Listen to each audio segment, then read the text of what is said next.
Je vais replacer un peu le cadre de cette réunion. Cette réunion, c'est une réunion pour parler sécurité avec les acteurs des collectivités, les entreprises. Donc c'est un séminaire sécurité publique afin de faire le point, comme vous l'avez dit, sur l'état de la délinquance. Et malheureusement, on voit que la délinquance violente progresse sur le territoire de la Guadeloupe. Les homicides sont en forte augmentation. J'ai parlé également de la sécurité routière, où on est sur un constat qui est toujours dramatique, avec une augmentation des blessés graves et des morts sur nos routes. Si on a certains items, certaines parties de la délinquance qui reculent, les atteintes aux biens notamment dans les entreprises, on est particulièrement préoccupé collectivement par les violences faites aux femmes, les violences intrafamiliales, les homicides et les violences à main armée qui progressent sur notre territoire. Alors, quelles solutions concrètes pouvons-nous apporter ou pouvons-nous dire aujourd'hui?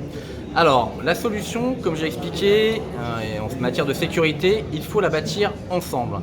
La sécurité, c'est la problématique de tous, c'est la base de notre société. L'insécurité, c'est finalement le constat d'un désir moindre de vivre ensemble, de moins respecter les règles. Ça commence déjà, comme je l'ai dit, au sein des familles, en expliquant à ses enfants que porter une arme, consommer de la drogue, c'est mal. Ça se construit également entre les services de la préfecture et les collectivités à travers toutes les réunions qui peuvent se produire.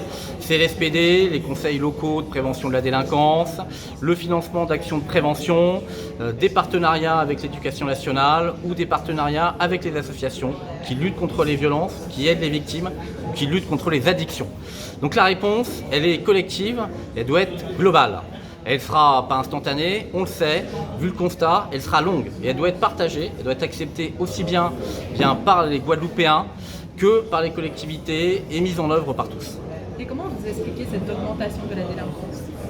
Alors, je l'explique, si vous voulez.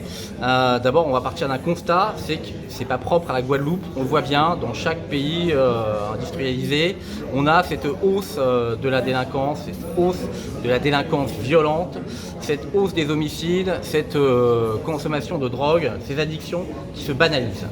Notre territoire, malheureusement, ne fait pas exception. On a de plus eu, comme certains l'ont expliqué, un confinement qui a été lourd à supporter, mais qui n'explique pas tout.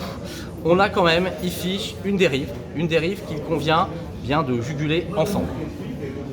Alors, en termes de zones, quelles sont les zones les plus marquées? Je sais pas si...